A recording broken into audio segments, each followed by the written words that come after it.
I'm absolutely pumped to bring you some more massive news from Burkina Faso. President Ibrahim Traoré has unleashed a game-changing 3.4 million state-owned trade company called Fasoya, and it's shaking things up for the country big time. This project was as well launched during a Powerhouse Council of Ministers meeting on April 9, 2025. During this meeting, a plethora of projects were launched to improve Burkina Faso, and this $3.4 million project was part of it. The establishment of such a massive trade company is a big move by Captain Ibrahim Traoré. In a region often overlooked on the global economic stage, a quiet storm is brewing, one that could shift the balance of power in West African trade.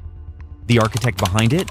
Captain Ibrahim Traoré, the charismatic and controversial leader of Burkina Faso. This week, Traoré unveiled a jaw-dropping $3.4 million trade empire, a sweeping initiative designed not only to boost the nation's economic independence, but to redefine how business is done across the Sahel. From fortified trade corridors to high-tech logistic hubs and government-backed markets to cross-border partnerships, Traoré's vision is nothing short of revolutionary. It's not just about profit. It's about power, sovereignty, and rewriting Burkina Faso's place in a global economy that has long left it behind. On April 9, 2025, President Ibrahim Traoré was at the helm of the Council of Ministers meeting that's lighting up Burkina Faso with bold decisions. The particular star of the show was Fasoya, which is a state-owned trade company backed by a hefty 2 billion CFA franc, that's $3.4 million of pure government muscle. This isn't just a startup, as it's a revolutionary company designed to get everyday goods like rice, soap and clothes into the hands of Burkinabe. This is the birth of a bold new commercial engine in West Africa, one that could challenge colonial trade legacies, reduce reliance on foreign aid, and create thousands of jobs. But here's the twist. While some hail this as the dawn of a new economic era, others see it as a calculated political move, a way for Traoré to cement his control, both at home and across neighboring borders. Is this a genuine leap forward for Burkina Faso or a new chapter in state-controlled capitalism? One thing is certain, Africa is watching, and so is the world.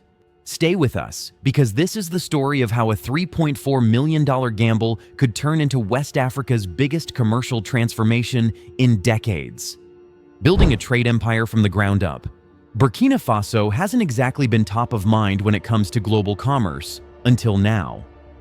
Ibrahim Traoré, once known primarily as a military figure and interim president, has flipped the tables. His $3.4 million trade empire, headquartered in Ouagadougou, is rewriting the rules of how trade and entrepreneurship are done in West Africa. At the core of his commercial strategy is one thing: infrastructure meets opportunity. He didn't start with the perks of a mature economy. No, Traoré began with crumbling roads, sparse electricity, and complex regional politics. Yet he mapped out a network of trade routes, partnering with local engineers and visionaries to build modern logistical hubs that connect farmers, producers, and small business owners across the Sahel. Traoré is flipping the script on the messy market, and he's swinging big by the establishment of this $3.4 million to achieve this feat. This is leadership with purpose. The Fasoya will be fixing a broken system. Burkina Faso's markets have been a bit of a wild west, with dodgy dealers and jacked up prices hitting families hard. Traoré is stepping in with this company to clean up the house. He has acknowledged that the people of Burkina Faso are in very tight spots. The economy of the country is really bad, with a large portion of the country living below the poverty line. Hence, this $3.4 million company. What's wild is the speed.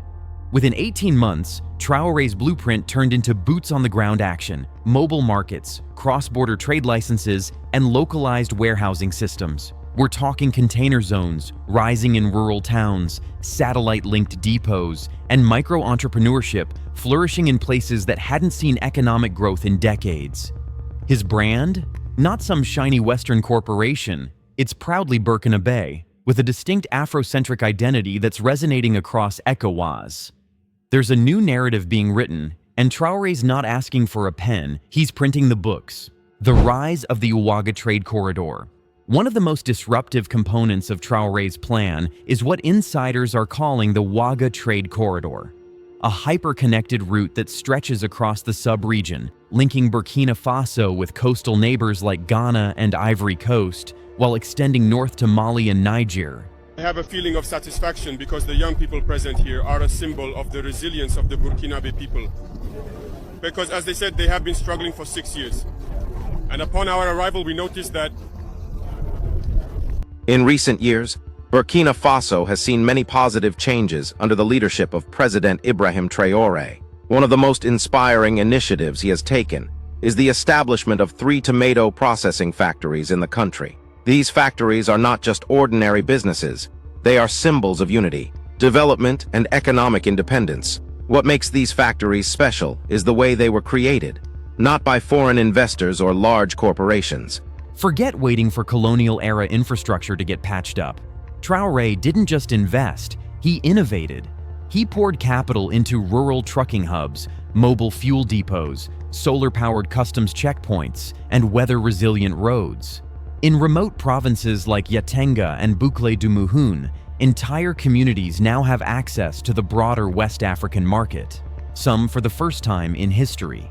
Small-scale traders no longer need to rely on international middlemen or risky border crossings.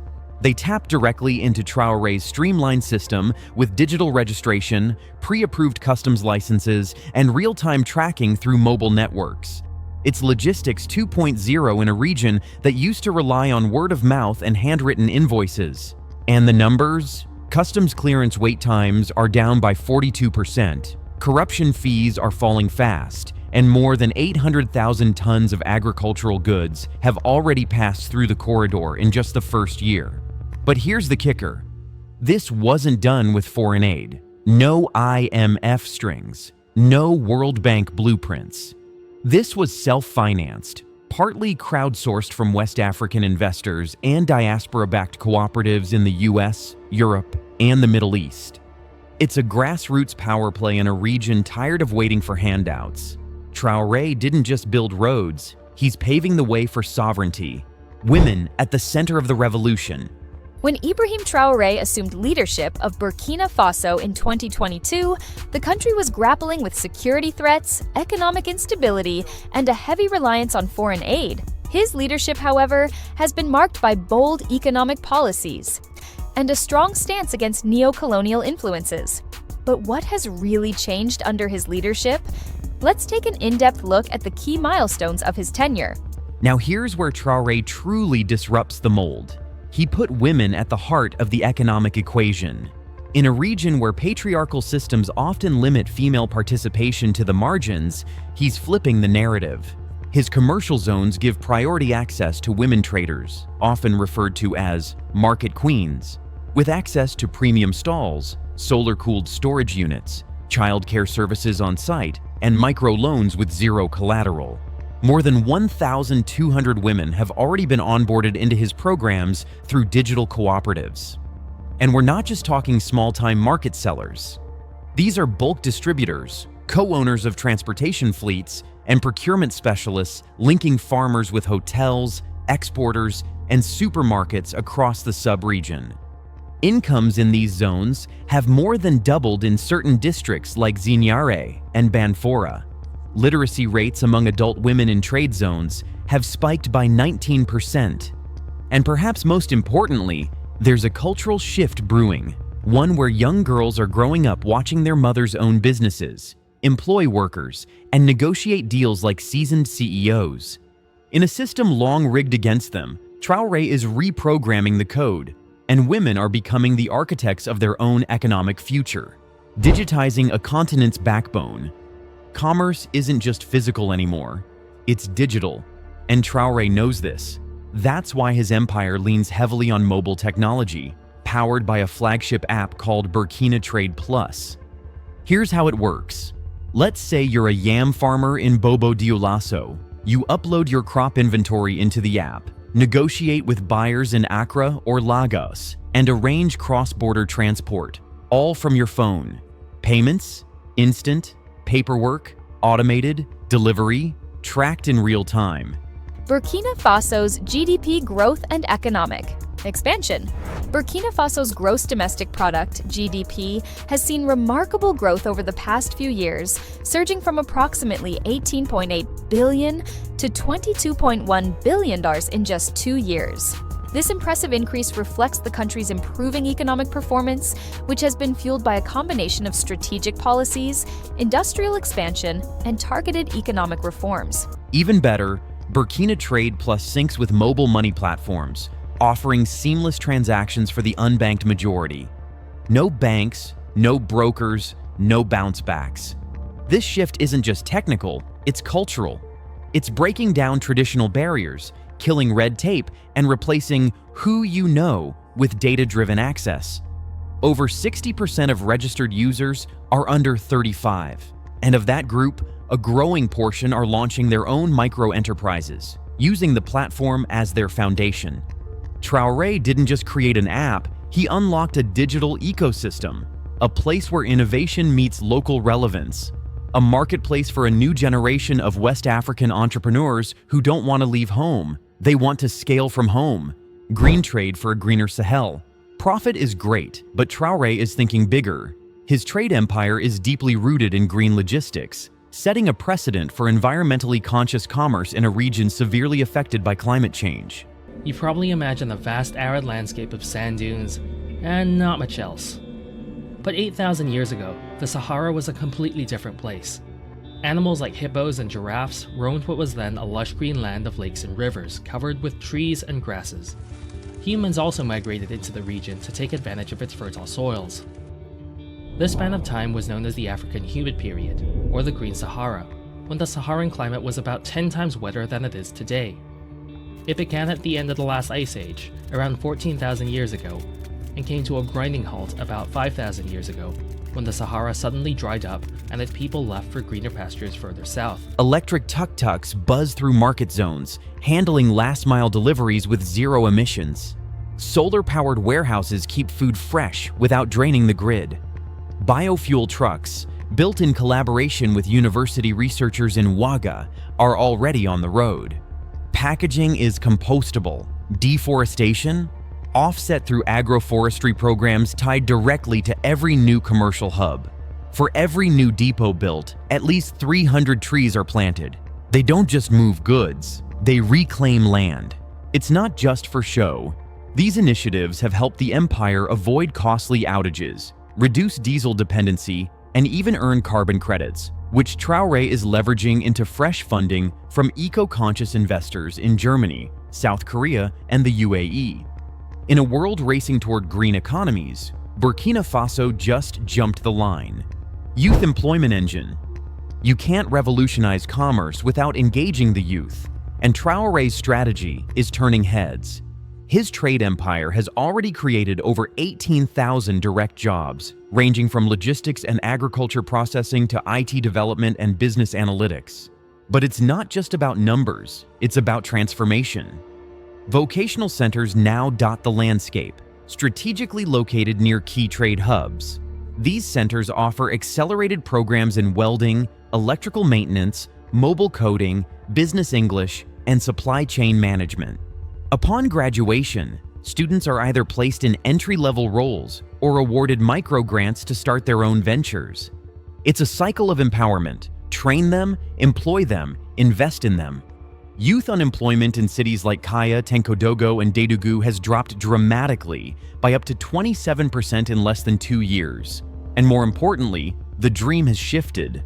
Young Burkinabe aren't looking to migrate to Europe anymore. They're staying, hustling, and thriving at home. Traoré didn't just build businesses, he's restoring belief. From nationalist leader to entrepreneurial icon. Most political figures play defense, cautiously navigating public opinion and international pressure. Not Captain Ibrahim Traoré. He's flipped the tables, going on offense with the same tactical discipline he honed in the military, now aimed at transforming Burkina Faso's economy. And he's not marching alone. He's mobilizing an army, not of soldiers, but of entrepreneurs, engineers, educators, and everyday citizens ready to build a new foundation. Critics warn that he's centralizing too much power, but supporters counter with a resounding truth. Finally, a leader who's actually doing something. Traoré is wielding the state apparatus not to dominate, but to empower. His administration is cutting red tape, reinvesting in local industries, facilitating trade, and putting Burkinabe voices at the forefront of decision-making. For too long, outsiders have set the agenda. Now the table has turned. Could go down as one of the most significant geopolitical developments in West Africa this year. The three most powerful military figures in the Sahel, commanders from Mali, Niger, and Burkina Faso, just concluded a high-profile meeting with President Ibrahim Traoré in Burkina Faso's capital. But what exactly happened behind those closed doors? And why is this gathering sending shockwaves across the region? And the branding? It's more than just clever, it's cultural revival. Burkina by Burkinabe is no mere tagline. It's a movement, a mindset shift, a call for dignity and self-determination. It rejects the worn-out model of foreign aid dependency and calls instead for fair deals, regional partnerships, and systems that work for African realities. Traoré's strategy defies conventional economic labels. It's neither fully capitalist nor traditionally socialist. It's something new, Burkinabative, rooted in local values, responsive to global challenges, and unapologetically African. It's about building scalable solutions from within, where pride in local craftsmanship meets ambitious national planning. Whether history will see Traoré as a reformer or a revolutionary is yet to be decided. But one thing is clear: he's not waiting for permission. He's making bold moves in real time. And in a region hungry for change, boldness might just be the beginning of something bigger. Export dreams, West Africa to the world. Ibrahim Traoré isn't just reimagining domestic economics. He's setting Burkina Faso up for an international debut. The next frontier of his trade empire is clear: exports. Enter from Faso with pride, a bold new platform designed to showcase the very best of Burkinabe craftsmanship to the world. Shea butter, hand-woven Faso danfani, sun-dried mangoes, even artisanal tech accessories crafted with local ingenuity. It's not just about products, it's about identity, ownership, and narrative. Every item tells a story, and Traoré wants the world to listen. Cours de résolution. Ce qui est en cours de résolution. Parce qu'un combattant, on ne le forme pas aussi en 2 semaines, 3 semaines. Il faut un minimum de connaissances qu'il doit. Burkina Faso has stunned the world before, with bold political moves, military independence, and its refusal to bow to foreign interests. But in April 2025, President Ibrahim Traoré launched a revolution of a different kind. One without soldiers, but with butchers. Not with speeches, but with strategy. But this isn't your standard export playbook. Instead of chasing deals with former colonial powers or waiting in line at World Bank forums, Traoré is rewriting the rules. He's striking fresh trade agreements with countries like Brazil, Indonesia, and Turkey, targeting the emerging powerhouses of the global South. It's South-South trade in motion, and it's all about building a value chain that reflects African priorities, not European approval. At the heart of it all, a bold financial vision, the launch of the Pan-African Export Bank, headquartered in none other than Ouagadougou. Think Exim Bank meets Afrofuturism, funded in part by the profits of Traoré's growing empire and backed by economic alliances with Mali, Niger, and other Sahel nations. The message is simple but powerful. Being landlocked doesn't mean being locked out. With the right vision and partners, Burkina Faso isn't just exporting goods, it's exporting a new mindset, shifting power in the ECOWAS bloc. There's a quiet revolution reshaping the power dynamics within the ECOWAS bloc, and it's being orchestrated not from Abuja or Accra, but from Ouagadougou. Under the leadership of Captain Ibrahim Traoré, Burkina Faso is no longer playing catch-up. It's setting the pace. For decades, Nigeria and Ghana called the shots in West Africa. Their economic clout and diplomatic networks gave them the final say. But now, a new axis is emerging: Burkina Faso, Mali, and Niger, bound not just by geography or shared grievances, but by a growing alignment of vision. Traoré's model, centered on digital sovereignty, decentralized trade, and grassroots empowerment, is gaining traction. Talks of a Sahelian logistics bloc are no longer just whispers. This isn't simply about connecting roads or ports. It's about linking energy grids, harmonizing digital platforms, and removing dependencies that have stunted growth for decades. Think blockchain for cross-border payments, solar-powered data hubs, and regional e-commerce tailored to Sahelian realities. Mali and Niger are already adopting elements of this approach. What once were seen as landlocked, marginalized states are now positioning themselves as hubs, powerhouses in their own right. Traoré is proving that even with limited resources, a clear vision and strategic execution can shift geopolitical weight. This is about more than trade. It's a deliberate reframing of power, a new blueprint for post-colonial African autonomy, and it's happening in real time. Conclusion? Not quite. Traoré's $3.4 million empire isn't a footnote, it's a spark. It's the start of a new chapter where war-torn reputations are rebuilt through economic data, where mobile apps replace outdated bureaucracy, and where women and youth don't just participate, they lead. The West might still be watching from the sidelines, but Traoré isn't waiting for applause or approval. Burkina Faso isn't just open for business, it's redefining how business is done in Africa. And for anyone still stuck in yesterday's power maps, it's time to update them. The dust may still be settling across Burkina Faso's new trade corridors, but the message is loud and clear. Captain Ibrahim Traoré is not here to follow, he's here to lead.